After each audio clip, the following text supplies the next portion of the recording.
પહેલી વાર છે કે કેન્દ્ર સરકારના કોઈ મંત્રીએ જાહેર મંચ પરથી એવું કહ્યું છે કે પેટ્રોલ ડીઝલના ભાવમાં વધારો કરવો પડી શકે છે। 4 વર્ષથી દેશમાં એવી સ્થિતિ છે કે જ્યાં પેટ્રોલ ડીઝલના ભાવમાં કોઈ વધારો કરવામાં નથી આવ્યો, પણ હવે અત્યારે જે પેટ્રોલિયમ કંપનીઓ છે એને પ્રતિદિન 1000 કરોડનું નુકસાન જઈ રહ્યું છે કે એલપીજીનું ઉત્પાદન જે દેશમાં 35,000 ટન પ્રતિદિન થતું હતું એ હવે વધારીને 60,000 ટન સુધી લઈ જવામાં આવ્યું છે। એટલે ઘરેલું ઉત્પાદન પર સરકાર ભાર મૂકી રહી છે। શોર્ટેજની કોઈ સંભાવનાઓ છે નહીં, ના પેટ્રોલ ડીઝલમાં છે, ના એલપીજીમાં છે, ના એલએનજીમાં છે, પણ ભાવ વધારો થવાનું નિશ્ચિત છે। પેટ્રોલ ડીઝલના ભાવમાં વધારો હવે ગમે ત્યારે થઈ શકે તેવી સંભાવના છે।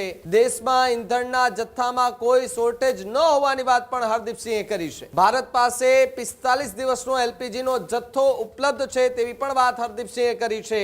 પેટ્રોલિયમ કંપનીઓને પ્રતિદિન 1000 કરોડ રૂપિયાનું નુકસાન થતું હોવાની પણ વાત છે। ત્યારે જ ન્યૂઝરૂમ ગુજરાતની યુટ્યુબ ચેનલને સબસ્ક્રાઇબ કરો અને ઇન્સ્ટાગ્રામ અને ફેસબુક પર ફોલો કરો। અપડેટ રહો, સત્યની સાથે રહો।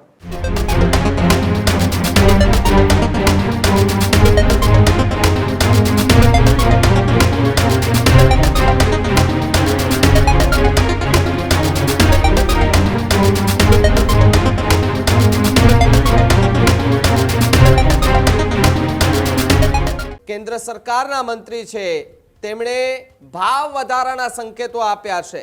પેટ્રોલ ડીઝલના ભાવમાં વધારો હવે ગમે ત્યારે થઈ શકે તેવી સંભાવના છે। કેન્દ્રીય મંત્રી હરદીપસિંહ પુરી કે જેમણે પુષ્ટિ કરી દીધી છે પેટ્રોલ ડીઝલના ભાવમાં વધારો થઈ શકે છે તેવી વાત હરદીપસિંહે કરી છે। દેશમાં ઈંધણના જથ્થામાં કોઈ શોર્ટેજ ન હોવાની વાત પણ હરદીપસિંહે કરી છે। ભારત પાસે 60 દિવસનું ક્રૂડ ઓઇલ જે છે તે જોવા મળી રહ્યું છે, એટલે કે જથ્થો છે પરંતુ ભાવ વધારો નક્કી માનવામાં આવી રહ્યો છે। ભારત પાસે 45 દિવસનો એલપીજીનો જથ્થો ઉપલબ્ધ છે તેવી પણ વાત હરદીપસિંહે કરી છે। દેશ પાસે 60 દિવસ એલપીજીનો જથ્થો છે, એટલે કે 60 દિવસ ચાલે એટલે એટલો એલપીજીનો જથ્થો હોવાની વાત કરવામાં આવી છે। ત્યારે દેશમાં એલપીજી પ્રોડક્શન 55,000 થી 60,000 ટન જે છે તે પહોંચી ચૂક્યું છે। પેટ્રોલિયમ કંપનીઓને પ્રતિદિન 1000 કરોડ રૂપિયાનું નુકસાન થતું હોવાની પણ વાત છે।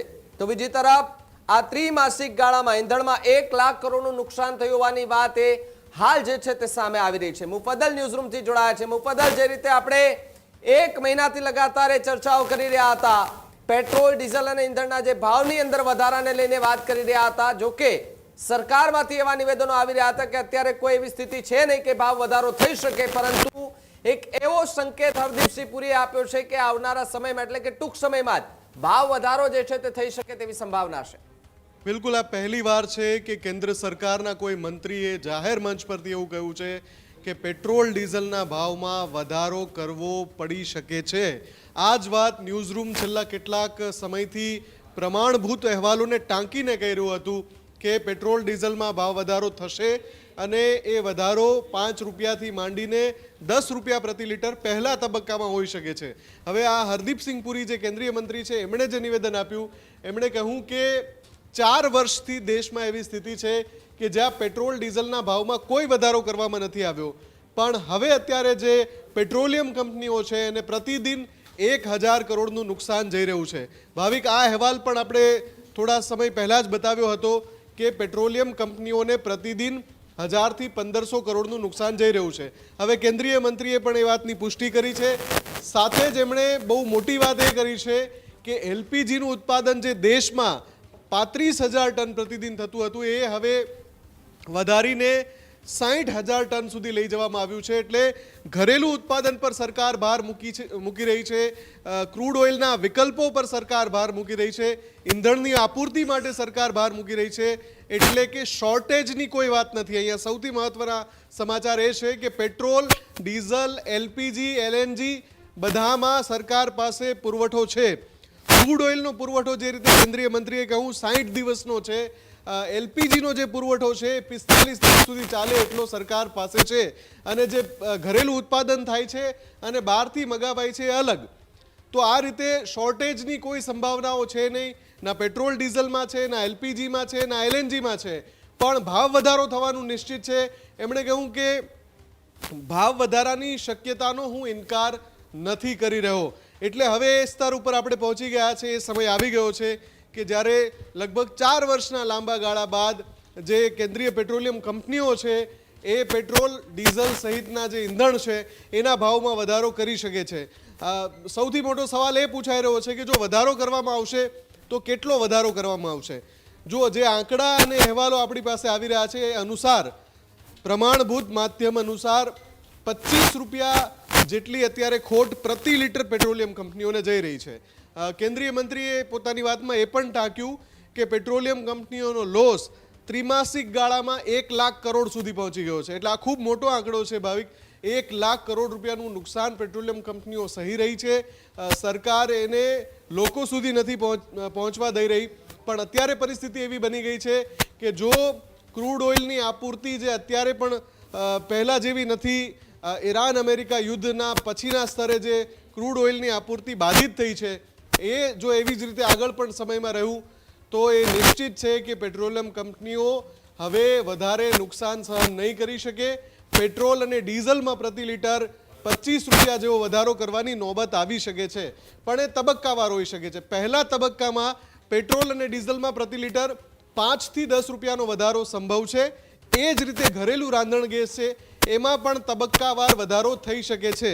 હાલ પૂરતું એ નિશ્ચિત થઈ ગયું છે કે વધારો બહુ જલ્દી આવવાનો છે અને એ વધારો તબક્કાવાર હોઈ શકે છે.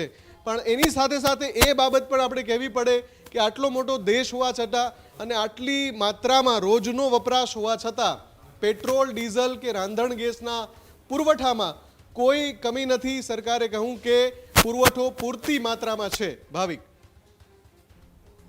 માહિતી બદલ. તો જે રીતે પેટ્રોલ ડીઝલના ભાવ વધારાને લઈને જે વચ્ચે પણ જે અફવાઓ ઉડી હતી, અત્યારે પણ ન્યૂઝરૂમ ગુજરાતે આપને અપીલ કરે છે કે માત્ર આ એક સંકેત છે. ભાવ વધારાને લઈને હજુ સુધી કોઈ પણ જાતની જાહેરાત નથી કરવામાં આવી. એટલે કે સોશિયલ મીડિયા પર ભ્રામક વિડીયો, ભ્રામક પોસ્ટ આ વાયરલ થાય તો પછી પેનિક થવાની જરૂર નથી. ઓફિશિયલી જ્યારે જાહેરાત થશે ત્યારે ન્યૂઝરૂમ ગુજરાતે સૌથી પહેલા એ આપને બતાવશે કે પેટ્રોલ અને ડીઝલના ભાવ જે વધારાના સંકેત છે એમાં ભાવ વધારો થયો છે કે કેમ, અથવા તો એ ભાવ ત્યાંનો ત્યાં જ છે.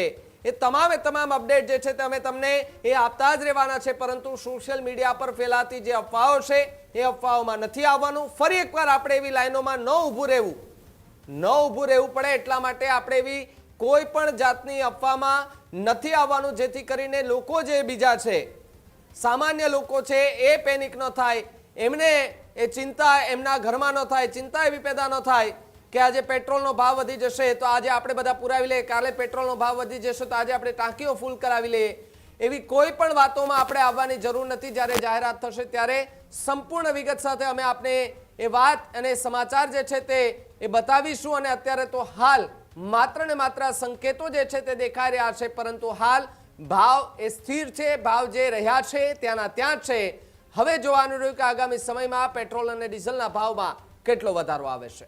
હજુ સુધી તમે અમારી ચેનલને સબસ્ક્રાઇબ નથી કરી તો અત્યારે જ ન્યૂઝરૂમ ગુજરાતને સબસ્ક્રાઇબ કરો. ફેસબુક અને ઇન્સ્ટાગ્રામ પર ફોલો કરો.